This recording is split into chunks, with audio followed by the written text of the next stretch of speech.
12 বছর পর লন্ডন থেকে ফিরে শেখ বাড়ির বড় পুত্র আহিল শেখ জাহিদ। নিজের বউয়ের বিয়ে বলে কথা, সে না আসলে হয়। তাই তো ইমার্জেন্সি ভিসা করে দেশে ফিরে আহিল। বিমানবন্দর থেকে বের হওয়া মাত্রই চারপাশের বাতাস যেন ভারী হয়ে উঠল।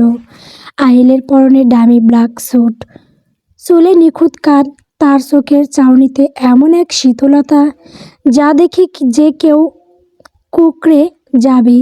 তাকে রিসিভ করতে এসেছে তার বাল্যবন্ধু রনি। রনি ছেলেটা বরাবরই একটু চঞ্চল, কিন্তু আহিলকে সামনে দেখে আজ সেও থমথমে। গাড়িতে উঠে আহিল একটা দামি সিগারেট ধরালো। রনি আমতা আমতা করে বলল, আহিল, বাড়িতে কিন্তু এলাহি কাণ্ড। শেখ সাহেব তো মায়ার বিয়ে প্রায় ঠিক করেই ফেলেছেন। তুই যে ফিরবি কেউ ভাবেনি। তুই তো গত এক যুগে একটা ফোনও করিসনি কাউকে। আহিল জানালার বাইরে তাকিয়ে ধোঁয়া ছাড়ল। তার গম্ভীর কণ্ঠ স্বর গাড়ির ভেতরটা কাঁপিয়ে দিল। ফোন করলে সারপ্রাইজটা মাটি হয়ে যেত। রানী, মায়া কেমন আছে? ভীষণ ভয় পেয়ে আছে। মেয়েটা তো এমনিতেই নরম সরম, তার ওপর তোর নাম শুনলে ও এখনও কাঁপে। ও জানে তুই ওকে ঘৃণা করিস বলে ওভাবেই ফেলে চলে গিয়েছিলি। রানী সাবধানে কথাগুলো বলল। আহিল একটা বাঁকা হাসি দিল। সেই হাসিতে কোনো মমতা নেই, বড় এক ধরনের নিষ্ঠুর তৃপ্তি আছে। সে বিড়বিড় করে বলল, ভয় পাওয়া ভালো।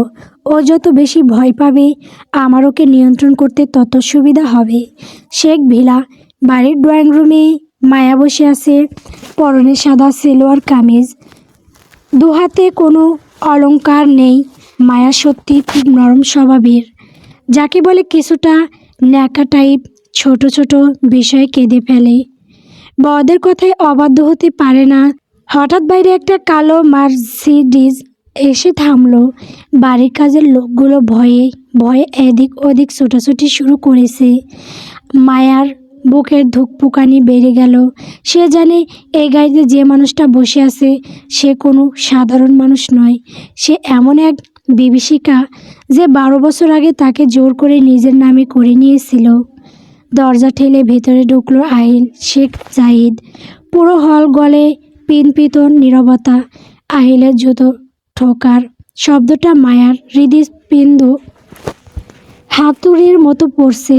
মায়া আর চোখে একবার আহিলের দিকে তাকিয়ে সাথে সাথে চোখ নামিয়ে নিল। আহিল আগের চেয়ে অনেক বেশি লম্বা, চওড়া আর সুদর্শন হয়ে গেছে। আহিল মায়ার একদম কাছে এসে দাঁড়ালো। নিচু হয়ে মায়ার কানের কাছে মুখ নিয়ে ফিসফিস করে বলল, শুনলাম খুব শীঘ্রই নাকি পর হতে চলেছ। আমার অনুমতি নিয়েছো তো? মায়ার ঠোঁট দুটো কাঁপছে। সে একটা শব্দ করতে পারছে না, শুধু তার দু চোখ বেয়ে 2 ফোঁটা জল গড়িয়ে পড়ল। আহিল তার আঙুল দিয়ে মায়ার সেই চোখের জল মুছে দিল, কিন্তু স্পর্শটা মোলায়েম ছিল না, ছিল এক ধরনের অধিকার বোধের রক্ষতা। সে সোজা হয়ে দাঁড়িয়ে রনিকে বলল, রনি, মায়ার হবু বরের নামটা যেন কি বললে? ওকে বলো আহিল শেখ জাহিদ। যেটা নিজের বলে দাবি করে সেটা ছোঁয়ার ক্ষমতা এই দুনিয়ার কারো নেই। আহিল গটগট করে সিঁড়ি দিয়ে নিজের ঘরের দিকে চলে গেল। মায়া শুধু সেখানে মূর্তির মতো দাঁড়িয়ে রইল। আহিল ওপরে চলে যাওয়ার বেশ কিছুক্ষণ পর পর্যন্ত ড্রয়িং রুমের নিস্তব্ধতা ভাঙল না।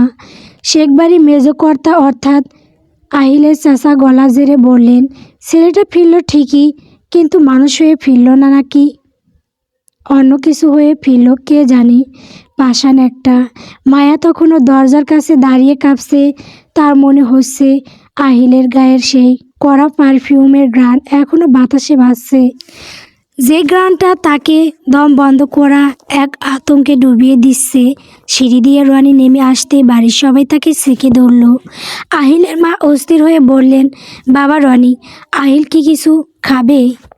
ওর প্রিয় সব রান্না করেছি, ও তো কারোর সাথে কথাই বলল না। রনি আমতা আমতা করে বলল, আন্টি, আহিল এখন কারোর সাথে দেখা করবে না। ও ফ্রেশ হতে গেছে। ও শুধু বলল। কি বলো? শেখ সাহেবের গম্ভীর প্রশ্ন।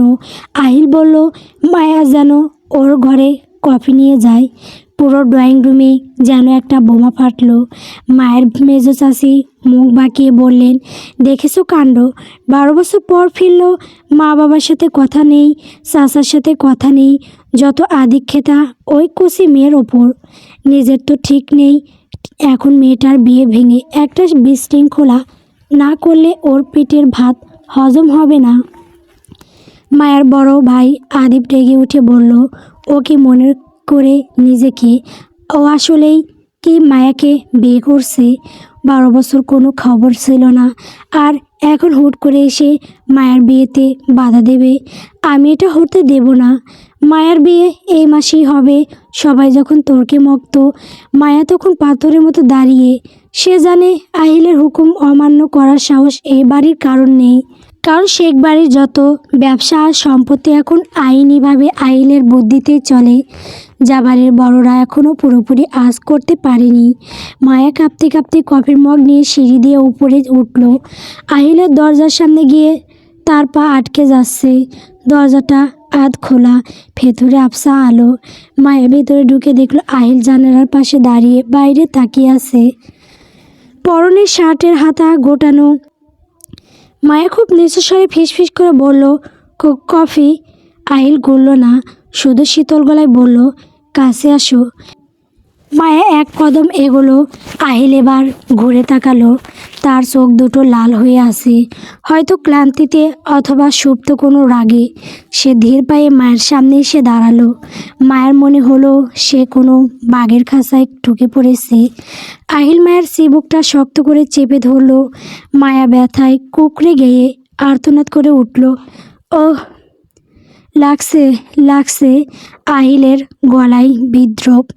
12 বছর পর তোমার স্বামী বাড়ি ফিরেছে, আর তুমি নিচে দাঁড়িয়ে অন্য কারোর ঘরণীয় হওয়ার স্বপ্ন দেখছো। ওই যে ছেলেটা, নাম জানো কি? রাফসান। ওর সাথে তোমার বিয়ের কথা পাকা হচ্ছে, তাই না?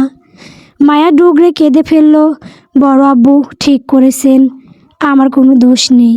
আপনি তো ছিলেন না, আপনি তো চলে গিয়েছিলেন। আহিল মায়ার আরও কাছে ঝুঁকে এলো। তার নিঃশ্বাস মায়ের কপালে লাগছে। সে খুব নিচু স্বরে বলল, আমি ছিলাম না, কিন্তু আমার ছায়া তোমার ওপর সবসময় ছিল মায়া। এই বিয়েটা হবে না। কাল থেকে এ বাড়িতে বিয়ের কোনো কাজ চলবে না। যদি চলে তবে ওই রাফসানকে তোমার বিয়ের আসরে নয়, মর্গে খুঁজতে হবে, মনে থাকবে। মায়া ভয়ে চোখ বন্ধ করে ফেলল। আহিল তাকে ধাক্কা দিয়ে সরিয়ে দিয়ে কফির মগটা হাতে নিল। এক চুমুক দিয়ে অবজ্ঞার সাথে বলল, কফিটা জঘন্য হয়েছে, ঠিক তোমার চরিত্রের মতো, মিষ্টির আড়ালে তেতো জেদ। এখন যাও এখান থেকে। মায়া টলতে টলতে ঘর থেকে বেরিয়ে এলো। সে বুঝতে পারছে না আহিল তাকে কেন আটকে রাখতে চায়। সে তো আহিলের বউ নয়, নাকি 12 বছর আগের সেই জোর করে করা বিয়েটা এখন আহিলের কাছে বৈধ। নিচে তখনও বিয়ের শপিং আর কার্ড ছাপানোর লিস্ট নিয়ে সবাই ব্যস্ত। কেউ জানে না ওপর তলায় বসে এক দানব ইতিমধ্যে সব শখ উলট পালট করে দিয়েছে। মায়া ঘর থেকে বেরিয়ে দেওয়ালের সাথে হেলান দিয়ে দাঁড়িয়ে হাঁপাতে লাগলো। আহিলের কথাগুলো তার কানে বিষের মতো বাজছে। ওই লোকটা কি আসলেই পাগল? 12 বছর আগে যখন সে মাত্র স্কুলের ছাত্রী, তখন আহিল জোর করে কাজী দেখে তাকে বিয়ে করেছিল। তারপর কারোর শাসন না মেনে বিদেশে চলে গেল। আজ যখন মায়া সবটা ভুলে নতুন করে বাঁচার চেষ্টা করছে, তখনই সে ফিরে এলো। মায়া নিচে নামতে দেখলো দরজার পাশে দাঁড়িয়ে আছে সারা। সারা এই বাড়ির মেয়ে এবং আহিলের আপন বোন, কিন্তু মায়ের কাছে সে বোনের চেয়েও বেশি, তার সব থেকে কাছের বন্ধু। সারা মায়ের ফ্যাকাশে মুখ দেখে তার হাত ধরে টেনে নিজের ঘরে নিয়ে গেল। দরজা বন্ধ করে কণ্ঠা নিয়ে বলল, মায়া, ভাইয়া কি কিছু বলেছে তোকে? ওই ঘরে গিয়েছিলি কেন তুই? জানিসই তো ভাইয়া এখন আগের চেয়েও কত বেশি ভয়ঙ্কর হয়ে ফিরেছে। মায়া কান্না ভেঙে পড়ল। সারার কাঁধে মাথা রেখে ডুগরে কেঁদে উঠে বলল, সারা, তোর ভাই আমাকে মেরে ফেলবে। সে বলছে আমার বিয়ে নাকি হতে দেবে না, রাফসানকে মেরে ফেলার হুমকি দিচ্ছে। আমি এখন কি করব? বড় আব্বু জানলে তো তুলকালাম হয়ে যাবে।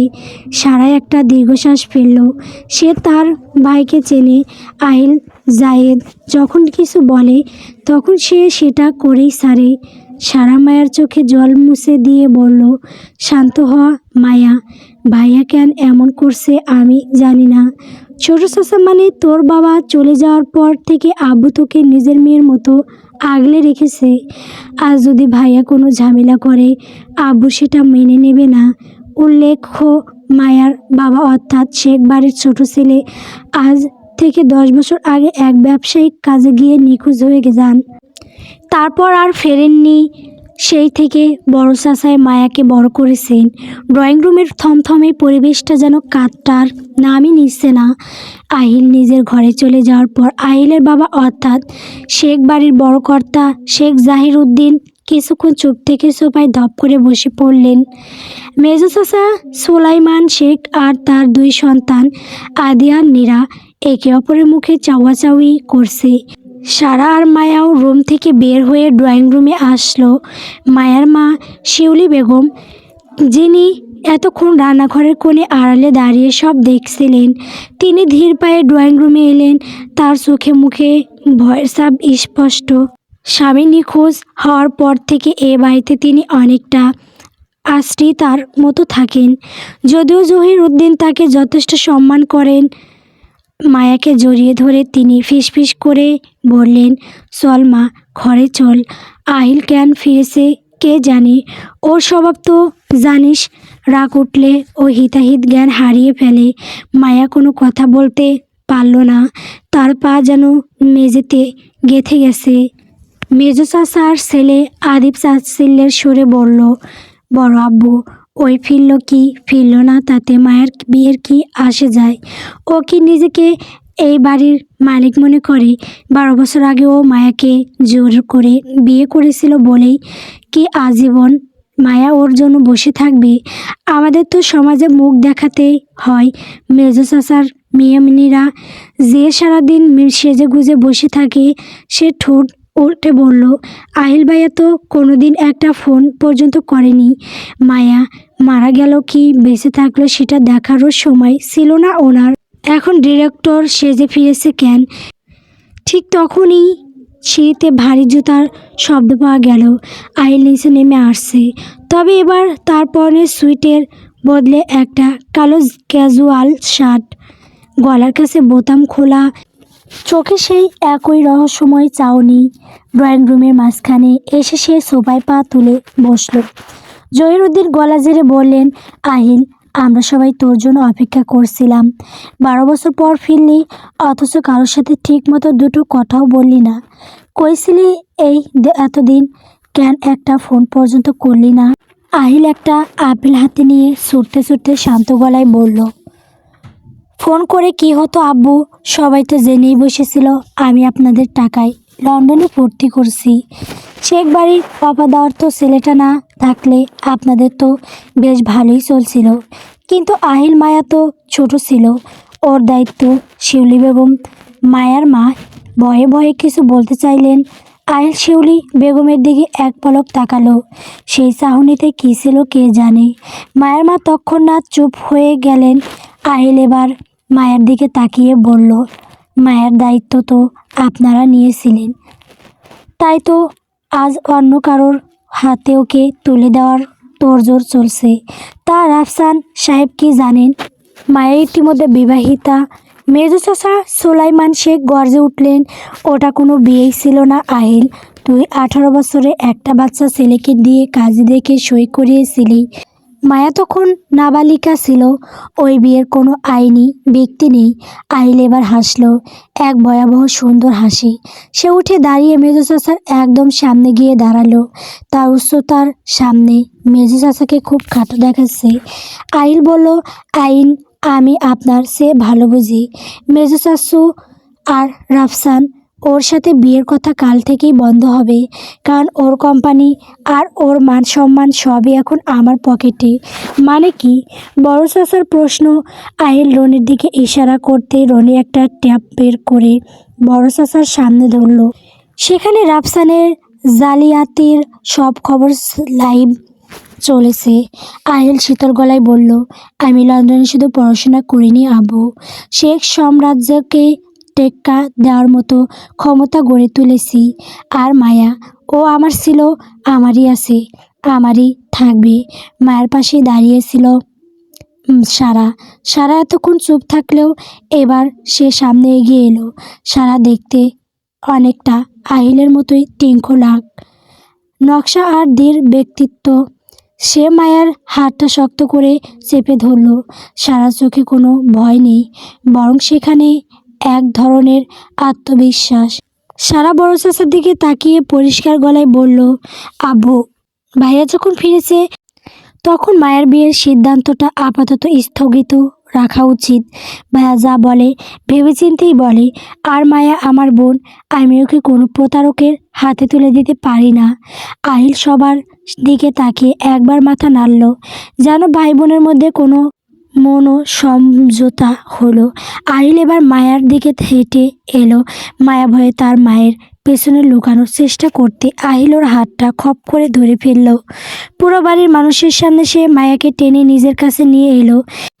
মায়ার মা বাধা দিতে গিয়েও আহিলের লাল হয়ে থাকা চোখের দিকে তাকিয়ে পিছিয়ে গেলেন। আহিল মায়ের কানের কাছে গিয়ে ফিসফিস করে বলল, 12 বছর অনেক কেঁদেছো মায়া, এবার একটু হাসার প্র্যাকটিস করো, কারণ তোমার জীবনের সব সিদ্ধান্ত এখন থেকে আমি নেব। দ্বিতীয়বার যেন আমাকে কফি নিয়ে আসতে বলতে না হয়। আহিল মায়াকে ছেড়ে দিয়ে গটগট করে বাইরে চলে গেল। রানী তার পেছন পেছন গেল। বাইরের ড্রয়িং রুমে তখন শুধু নীরবতা আর শিউলি বেগমের চাপা কান্নার শব্দ। পুরো শেখ ভিলার পরিবেশটা এখন বারুদ ঠাসা ঘরের মতো, যে কোনো সময় একটা বিস্ফোরণ হতে পারে। আহিল ফিরে আসার পর থেকে এ বাড়ির নিয়মকানুন যেন রাতারাতি বদলে গেছে। আহিলের সাথে রনিও এই বাড়িতেই উঠেছে। লন্ডনে থাকার সময় রনি ছিল আহিলের ছায়া, তাই আহিল তাকে ছাড়া এক মুহূর্তও চলে না। পরদিন সকালে খাবার টেবিলে এক অদ্ভুত দৃশ্য দেখা গেল। শেখ বাড়ির ছেলে আদিব, যে মায়ের চাচাতো ভাই, সে রাগে ফুঁসছে। আদিব মায়াকে খুব ভালোবাসে ঠিকই, কিন্তু আহিলের প্রতি তার পুরনো শত্রুতা এখনও মেটেনি। সে বড় আব্বুর সামনে টেবিল চাপড়ে বলল, আমি এটা মানব না। কাল রাতে পুলিশ এসে রাফসানকে তুলে নিয়ে গেছে। এটা কি কাকতালি নাকি আহিলের কোনো চাল? রাফসান ভালো ছেলে ছিল, ও মায়াকে সুখে রাখত। আহিল তখন পাউরুটিতে জ্যাম মাখাচ্ছিল। সে আবিরের দিকে না তাকিয়ে খুব শান্ত গলায় বলল, সুখ আর জেলখানা দুটো শব্দ কি এক হলো আদিব?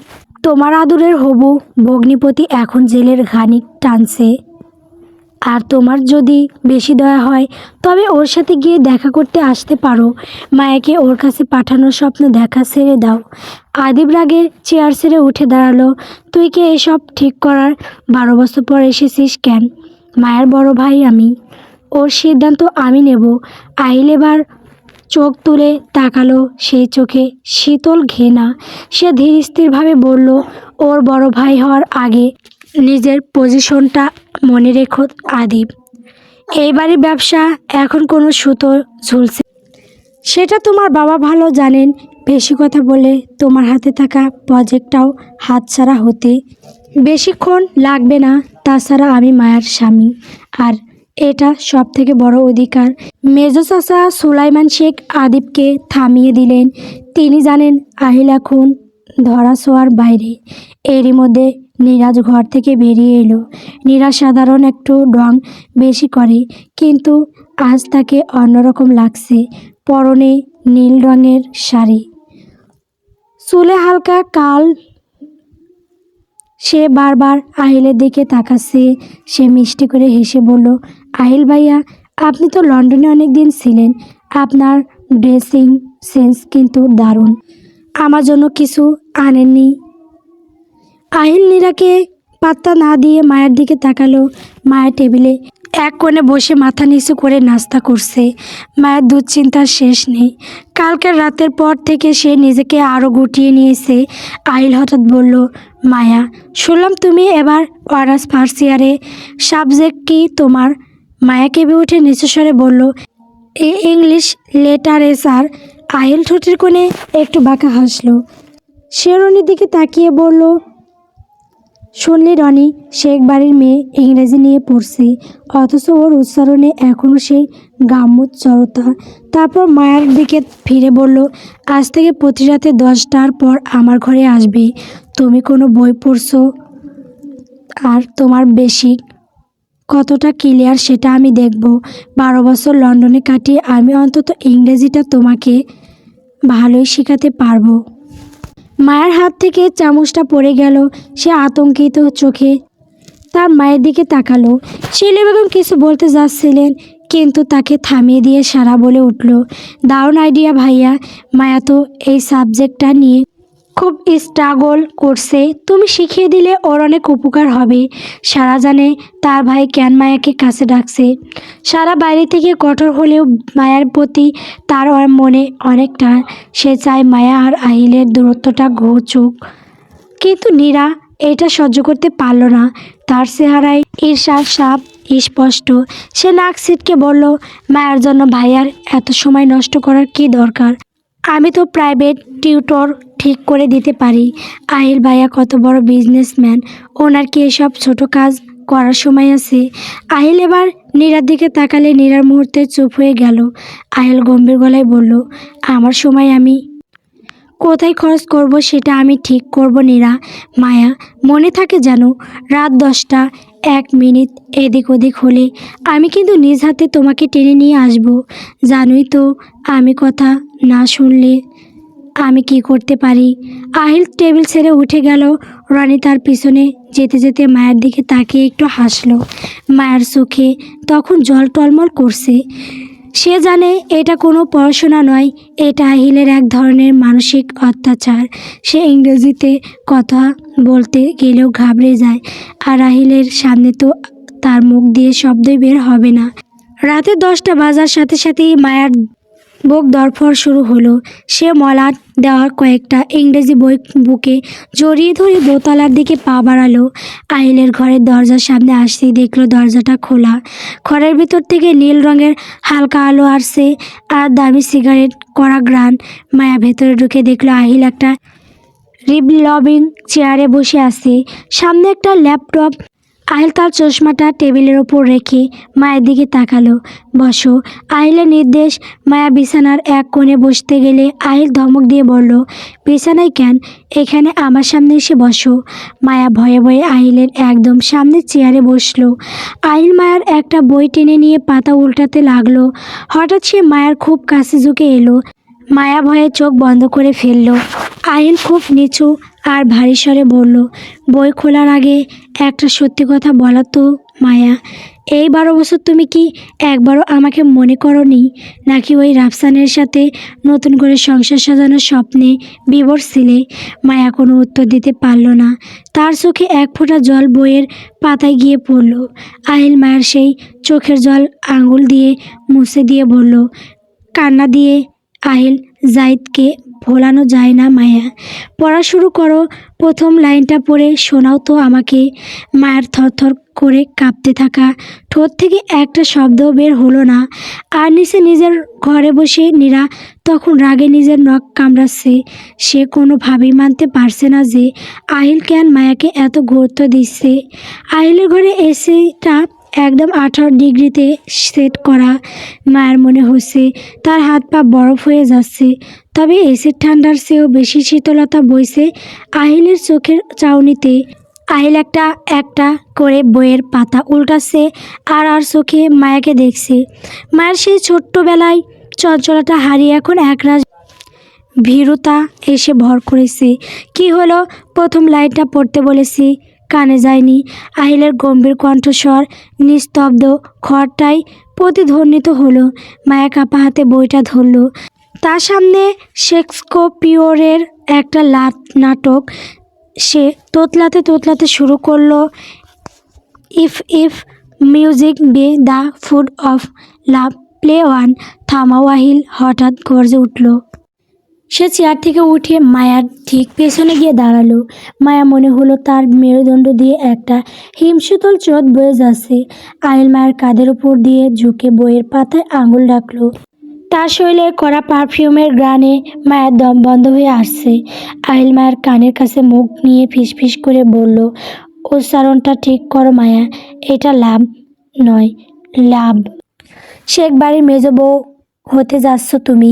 এতটুকু স্মার্ট লেন্স না থাকলে লোকে তো আমাকেই দোষ দেবে যে বউকে কিছু শিখায়নি। মায়া কোনো মতে নিজেকে সামলে নিয়ে বলল, আপনি আপনি কেন এমন করছেন? সবাই নিশ্চয়ই আমাদের নিয়ে কথা বলছে। নীলা আপুও ভালো চোখে দেখছে না। আহিল একটা তাচ্ছিল্যের হাসি দিল। নীরা কি দেখেছে বা আদিব কি ভাবছে তাতে আমার কিছু যায় আসে না। আমি যা করি ভেবেই করি।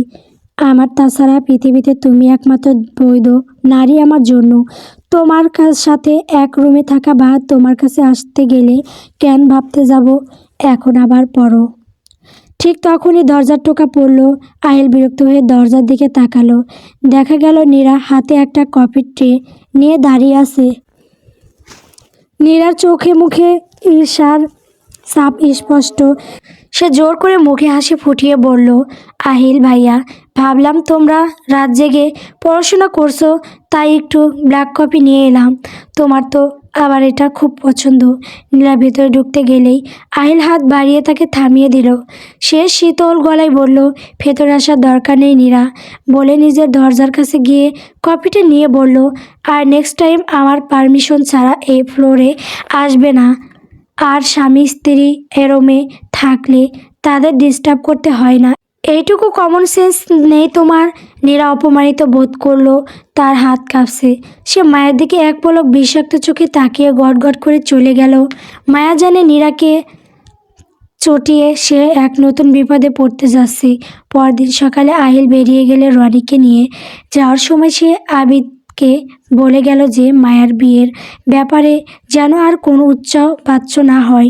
আদিব রাগে নিজের ঘরে নিজ জিনিসপত্র ভাঙচুর করলো, কিন্তু আহিলের সামনে যাওয়ার সাহস পেল না।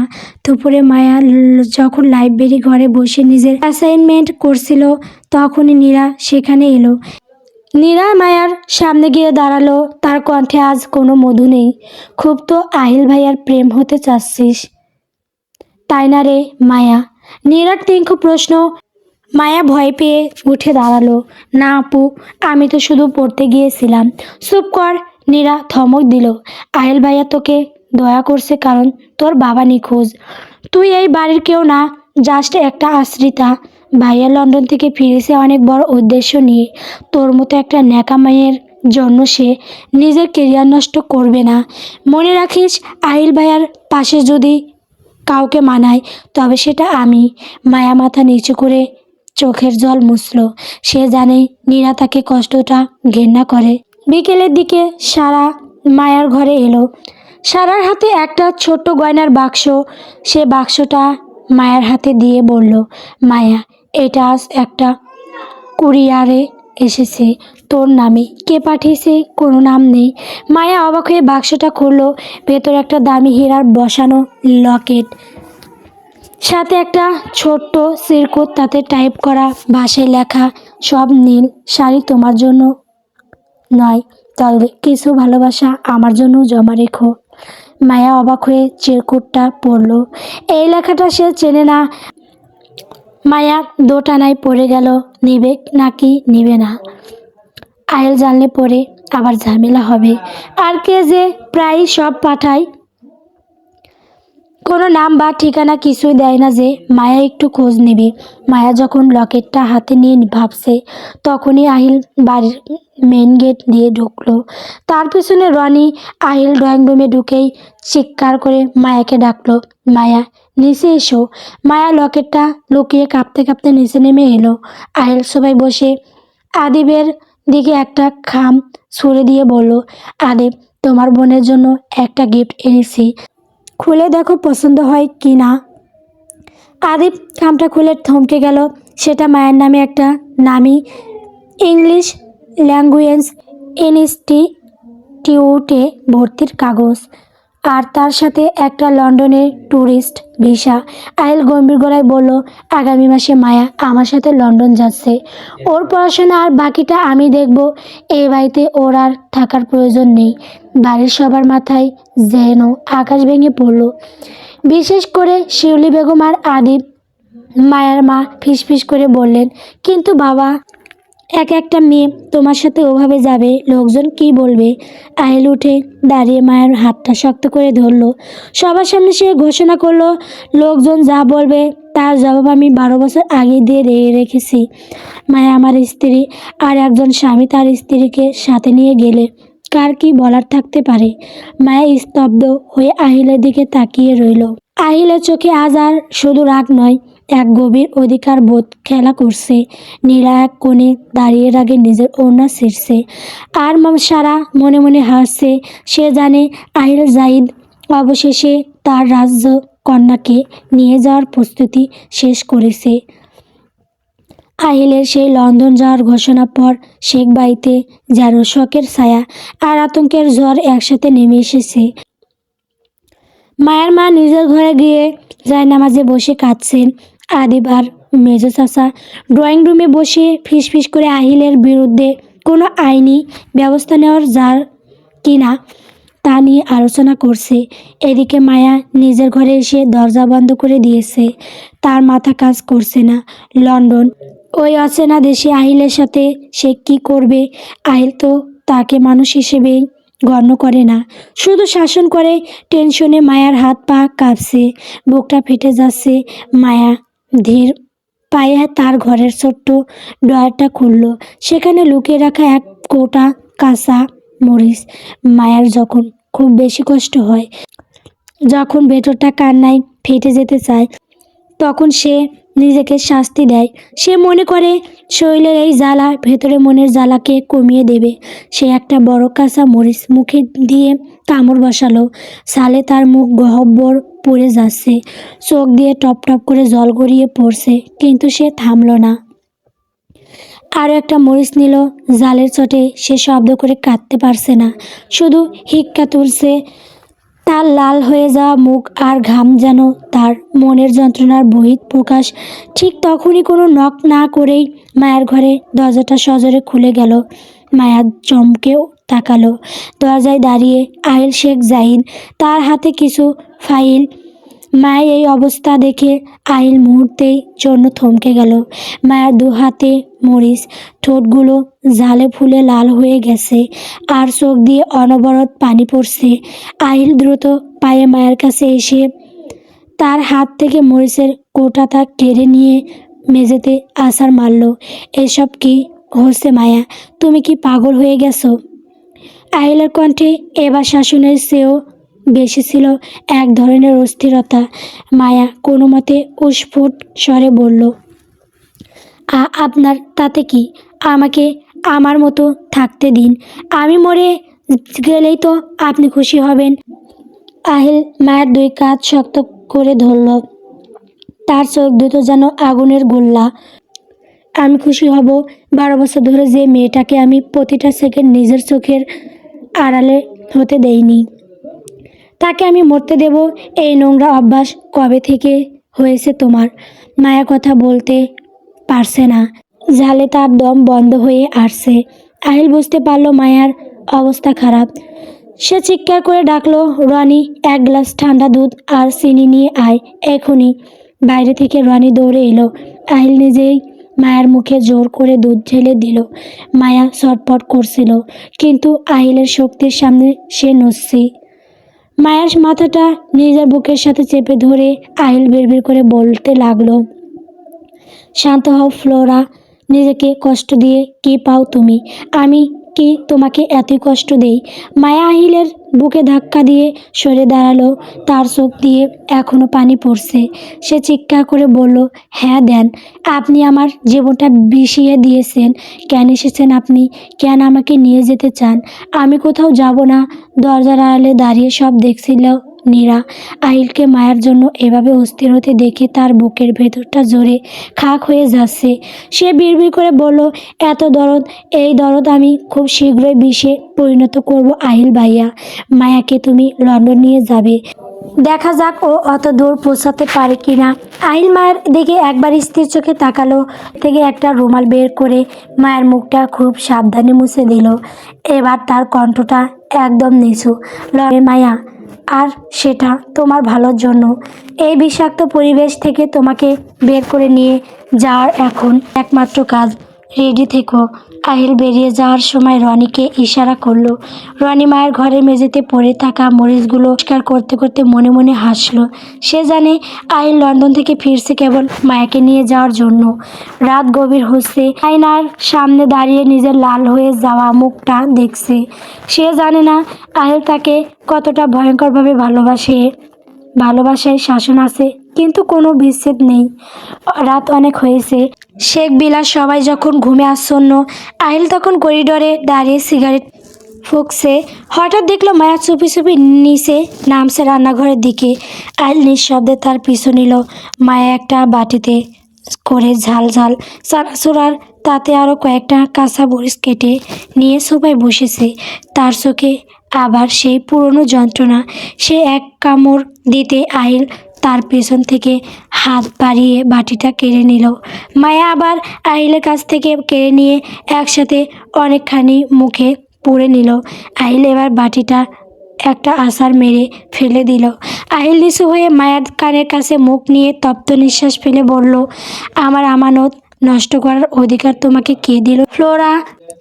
মায়া ভয়ে জমে গেল। আহিলের মুখে তার আসল নাম নয়, এই নতুন এবং রহস্যময় নামটা শুনে শেষ স্তম্ভিত। মায়া ধরা গলায় বলল, আমানত মানে? আহিল ওর কপালে নিজের কপাল ঠেকিয়ে খুব নিচু স্বরে বলল, তুমি, এই দেহ, এই চোখ, এমনকি তোমার এই চোখের জলও আমার আমানত। আমার অনুমতি ছাড়া নিজেকে এভাবে কষ্ট দেওয়ার সাহস দ্বিতীয়বার করবে না। মায়া দেখল আহিলের চোখে সেই ভয়ঙ্কর নেশা। আহিল মায়ার ঘরের দরজায় হেলান দিয়ে দাঁড়িয়ে আছে। মায়া তখন আয়নার সামনে দাঁড়িয়ে নিজের ঝাল লাল হয়ে যাওয়া ঠোঁটগুলো দেখছে। আহিল একটা শব্দ না করে মায়ের ঠিক পেছনে গিয়ে দাঁড়ালো। আয়নায় দুজনের প্রতিবিম্ব স্পষ্ট। আহিল মায়ের কানে ফিসফিস করে বলল, আমার এই অবাধ্য ফড়িংটা দেখি ডানা ঝাপটাতে ঝাপটাতে নিজেকেই পুড়িয়ে ফেলছে। নিজেকে কষ্ট দিয়ে কি খুব আনন্দ পাও? মায়া আয়নার দিকে তাকাতে পারছে না। আহিলের হাতের স্পর্শ তার কাঁধে পড়তে সে কুঁকড়ে গেল। আহিল তার চুলের ঘ্রাণ নিয়ে বলল, কাল থেকে ডানা ঝাপটানো বন্ধ হয়ে যাবে। লন্ডন গেলে আমি ছাড়া তোমার আর কোনো পৃথিবী থাকবে না। আহিল মায়ের খুব কাছে এসে ওর ঘাড়ের ওপর তপ্ত নিঃশ্বাস ফেলল। মায়া কাঁপতে কাঁপতে সরে যেতে চাইলে আহিল ওর হাতটা শক্ত করে আয়নার সাথে চেপে ধরল। কোথায় যাচ্ছ? এখনই তো আমি কথা শেষ করিনি। আহিলের গলাটা একদম নিচু। মায়া চোখ বন্ধ করে বলল, ছাড়ুন আমাকে। আপনি কেন বারবার আমার কাছে আসেন? আহিল মায়ের চুলের একটা গুচ্ছ নিজের আঙ্গুলের জড়াতে জড়াতে বলল, কারণ আমার ফড়িং এখনও অবাধ্য রয়ে গেছে। 12 বছর আগে যে শিকলটা পরিয়ে দিয়েছিলাম সেটা কি খুব ঢিলে হয়ে গেছে? তাই তো অন্য কারোর সাথে উড়ে যাওয়ার স্বপ্ন দেখছো? মায়া ডুগরে কেঁদে উঠল, আমি কোনো ফড়িং নই, আর আপনার কোনো শিকল আমি মানি না। আহিল একটা নিষ্ঠুর হাসলো। সে মায়ের চিবুকটা উঁচিয়ে ধরে বলল, মানতে হবে, কারণ এই বাড়ির সবাই এখন আমার ইশারায় চলে। তোমার ওই বড় ভাই আদিব কাল সকালেই ঢাকায় বাইরে বদলি হয়ে যাচ্ছে, আর তোমার মা, ওনার চিকিৎসার সব দায়িত্ব এখন আমার। বুঝেছো? মা স্তব্ধ হয়ে গেল। আহিল ওর জীবনের সব রাস্তা বন্ধ করে দিয়েছে। আহিল ওর কানের কাছে মুখ নিয়ে শেষ কথাটি বলল, আগামীকাল আমাদের ফ্লাইট। তৈরি থেকো আমার ফ্লোরা।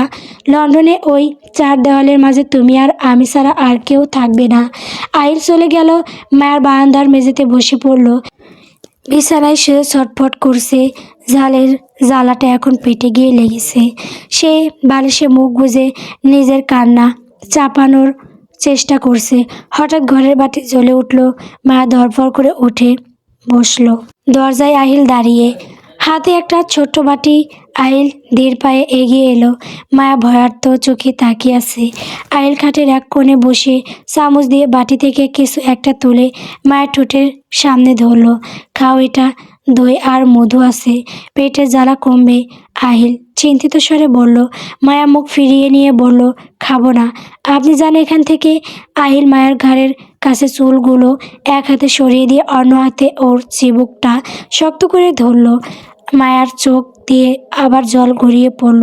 আহিল খুব নিচু আর নেশাগ্রস্ত গলায় বলল, ফ্লোরা, আমার ধৈর্যের পরীক্ষা নিও না, চুপচাপ খেয়ে নাও। মায়া স্তব্ধ হয়ে গেল। এই আহিলের মুখের এই নামটা শুনল সে তো অবাক। মনে মনে ভাবল, ফ্লোরা এটা কে? কিন্তু এখন এসব বাবা বা আহিল রাগানোর কোনো মানে নেই। মায়া যান্ত্রিকভাবে মুখ খুলল। আহিল নিজ হাতে তাকে খাইয়ে দিচ্ছে। খাওয়া শেষ করে আহিল বাটিটা পাশে রেখে মায়ের কপালে নিজের ঠোঁট ছোঁয়ালো। স্পষ্ট ছিল আগুনের মতো তপ্ত। সে ফিসফিস করে বলল, কাল সকালের মধ্যে প্যাকিং শেষ করবে ফ্লোরা। এই বাড়ি আজ তোমার শেষ রাত। কাল থেকে তুমি শুধু আমার। আহিল চলে যাওয়ার পর মায়া অনেকক্ষণ একইভাবে বসে রইল। তার কানে বারবার সেই নামটা ভাসছে, এই বাড়িতে তোমার শেষ রাত। সকাল থেকে শেখ বাড়িতে সাজগোজ রব। তবে এই বাস্তবতা আনন্দের নয়, বরং এক অজানা আতঙ্কের। আহিল জাহিদ আজ মায়াকে নিয়ে লন্ডন রওনা হবে। মায়ের ঘরের সামনে 4টা বড় ব্যাগ রাখা, যেগুলো রনি ইতিমধ্যে প্যাক করে ফেলেছে। মায়া পাথরের মতো জানালার পাশে দাঁড়িয়ে আছে।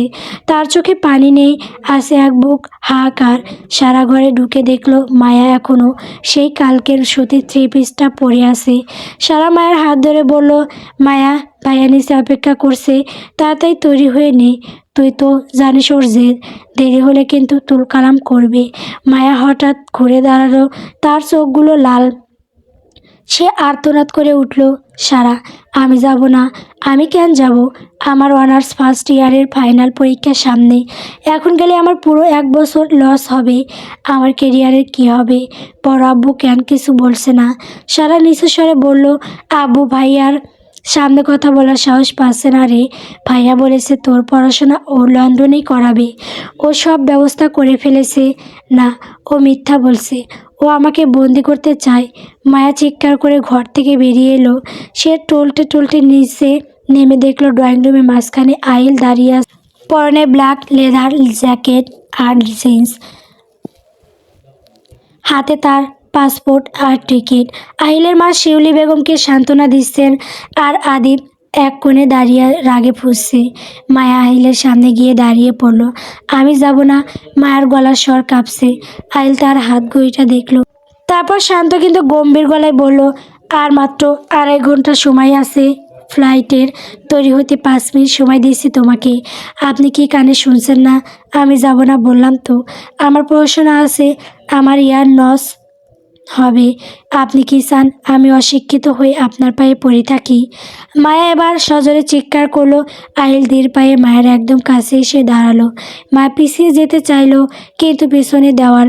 আহিল মায়ের খুব কাছে ঝুঁকে এসে ওর কানের লতিটা আঙ্গুল দিয়ে স্পর্শ করলো। মায়া ভয়ে শিউরে উঠল। আহিল ফিসফিস করে বলল, ইয়ার লস হবে ফ্লোরা। তুমি কি মনে করো আমি এতই কাঁচা কাজ করি?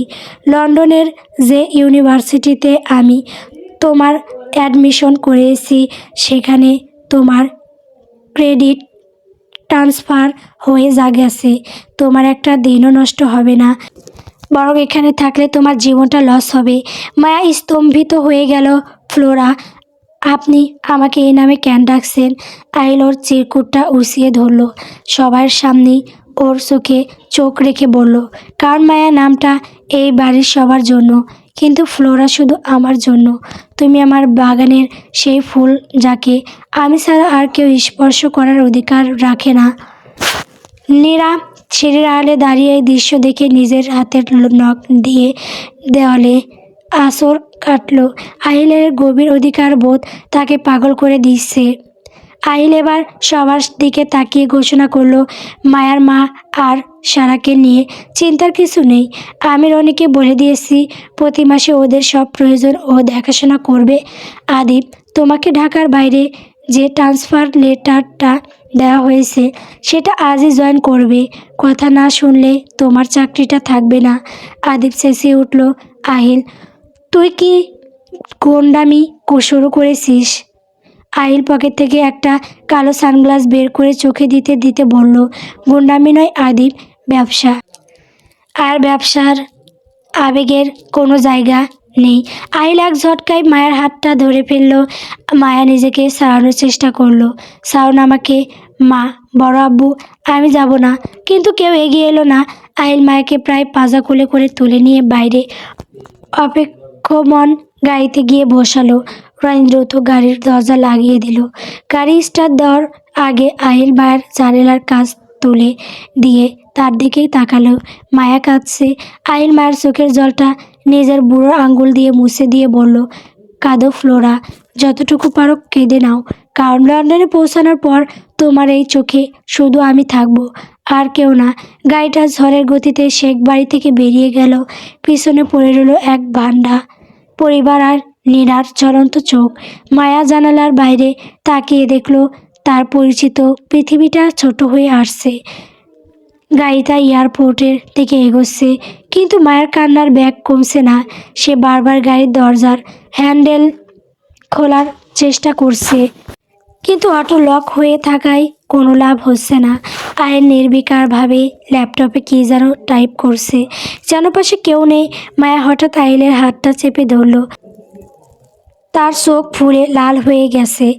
মায়া ভাঙা গলায় বলল, আপনি যদি আমাকে জোর করে নিয়ে যেতে চান তবে আমি একা যাব না। আমার ভয় লাগে। হয় সারাকে আমার সাথে দিন, না হয় নীরা আপুকে সাথে নিন। আমি একা ওই অচেনা দেশে আপনার সাথে থাকতে পারবো না। আহিল ল্যাপটপ থেকে চোখ সরিয়ে মায়ের দিকে তাকালো। তার চোখে এক পলকের জন্য বিরক্তি ফুটে উঠল। সে গম্ভীর গলায় বলল, ফ্লোরা, তুমি কি ছোট বাচ্চা যে তোমার সাথে আয়া লাগবে? আমি আছি তো তোমার সাথে। আপনি তো মানুষ নন, আপনি একটা দানব। আমি আপনার সাথে এক মুহূর্তেও একা থাকবো না। মায়া আবার ডুগরে কেঁদে উঠল। আহিল চুপ হয়ে গেল। সে মনে মনে ভাবল, নীরা। নীরার নামটা শুনলেই আহিলের চোয়াল শক্ত হয়ে এলো। সে লন্ডনে থাকলেও বাড়ির খবর সব রাখত। নীরার উচ্চাকাঙ্ক্ষা আর ওর লালসাবড়া দৃষ্টি আহিলের চোখ এড়ায়নি। নীরা যেভাবে আহিলকে পাওয়ার জন্য মরিয়া হয়ে আছে, তাতে মায়াকে ওর পাশে রাখা মানে আগুনের পাশে মোম রাখা। মায়া নরম স্বভাবের। নীরা ওকে মানসিক নির্যাতনে শেষ করে দেবে, আহিল এটা কোনোভাবেই হতে দিতে পারে না। আহিল ফোনটা বের করে সরাসরি তার বাবাকে কল দিল। ওপাশ থেকে কল ধরতেই আহিল কোনো ভূমিকা ছাড়াই বলল, আব্বু, সারার পাসপোর্ট আর ভিসা তো আমার কাছেই ছিল, ওটা রিনিউ করা আছে। আপনি সারাকে এখনই রেডি হতে বলুন। আধা ঘন্টার মধ্যে রনি ওকে নিয়ে এয়ারপোর্টে পৌঁছাবে। সারাও আমাদের সাথে লন্ডন যাচ্ছে। বড় আব্বু অবাক হয়ে বললেন, হুট করে সারা? ও তো কিছু গোছায়নি। রনি সব গুছিয়ে নেবে। সারাকে শুধু বলুন ওর নিজের প্রয়োজনীয় জিনিসগুলো নিতে। বাকি জিনিস আমি লন্ডন গিয়ে কিনে দেব। আমি কোনো কথা শুনতে চাই না। আহিল ফোনটা কেটে দিল। মায়া অবাক হয়ে আহিলের দিকে তাকিয়ে রইল। সে ভাবেনি আহিল এত দ্রুত রাজি হয়ে যাবে। আহিল এবার মায়ার দিকে ঝুঁকে এসে তার কান্নার ভেজা গালটা নিজের রুক্ষ হাতে আঙুলের স্পর্শ করলো। সে খুব নিচু স্বরে বলল, সারাকে তোমার জন্য আনছি ফ্লোরা, কারণ এই বাড়িতে আর কাউকেই আমি বিশ্বাস করি না। বিশেষ করে নীরাকে তো নয়। ওর বিষাক্ত দৃষ্টি থেকে তোমাকে আড়ালে রাখতেই আমি এই সিদ্ধান্ত নিলাম। এবার চোখে জল মুছো। গাড়িটা ততক্ষণে এয়ারপোর্টে ভিআইপি ইন্টার্সের সামনে এসে দাঁড়িয়েছে। আহিল রনিকে ফোন দিয়ে নির্দেশ দিল, রনি, সারাকে নিয়ে দ্রুত আয়। নীরা যেন কোনোভাবে এ খবর না পায়। ও যেন মনে করে শুধু আমি আর মায়া যাচ্ছি সারাকে নিয়ে। সরাসরি ইমিগ্রেশনে দেখা করবি। রনি অফিস থেকে হাসি মুখে জবাব দিল, ঠিক আছে বস, আমি এখনই বের হচ্ছি। এয়ারপোর্টের ওয়েটিং লাউঞ্জে বসে মায়া কিছুটা শান্ত হলো। সারার সাথে থাকলে অন্তত সে কথা বলার একজন মানুষ পাবে। আইল্যাক করে দাঁড়িয়ে কফি খাচ্ছিল আর চোখে মায়াকে দেখছিল। ঠিক 45 মিনিট পর সারা হন্তদন্ত হয়ে রনির সাথে ভেতরে ঢুকলো। সারাকে দেখে মায়া দৌড়ে গিয়ে ওকে জড়িয়ে ধরলো। সারা হাঁপাতে হাঁপাতে বলল, ভাইয়া তো আমাকে পাগল করে দেবে। রনি ভাইয়া যেভাবে আমাকে তুলে নিয়ে এলো, মনে হলো যেন তৃতীয় বিশ্বযুদ্ধে একটা সৈনিক কম পড়ছে আর আমি না গেলে যুদ্ধ হেরে যাবে। সারা আসার পর পরিবেশটা একটু হালকা হলো। বিমানের ফার্স্ট ক্লাসের সিটে যখন তারা গিয়ে বসলো, আহিল ইচ্ছাকৃতভাবে সারার সিটটা একটু দূরে দিল। সে নিজে বসলো মায়ার ঠিক পাশের সিটে।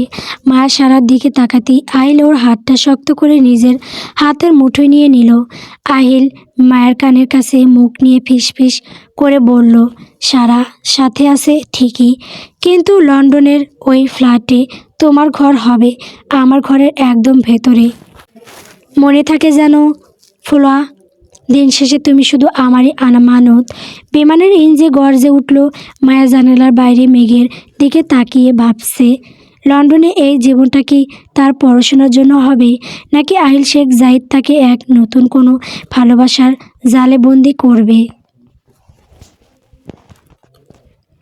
গল্প আড়ালে ঘেরা ভালোবাসা। গল্পটি কেমন হয়েছে কমেন্ট করে বলবেন। পরবর্তী পর্ব পাওয়ার জন্য অবশ্যই আমার চ্যানেলটিকে সাবস্ক্রাইব করবেন। ধন্যবাদ।